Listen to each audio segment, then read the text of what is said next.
All right, 2013 Ford Escape SE, rear shocks. Not too bad of a job, guys. Pull the wheel off. Two 13mm nuts. Okay, they're all up on top. You gotta get it from here. You don't get it from the interior. Right up there. Two number 20, two 13mm bolts there. Down on the bottom, there is a number 15. Once you take the number 15 off,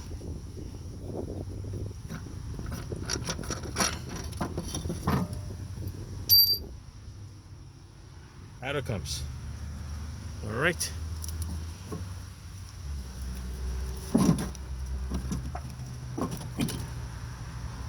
Wiggle it out. There she is. All right. Hopefully the mounts come with it. Otherwise, gotta transfer the mounts. Take that nut off. All right. Simple. Now see what we have in the stock. Off to AutoZone. Ciao.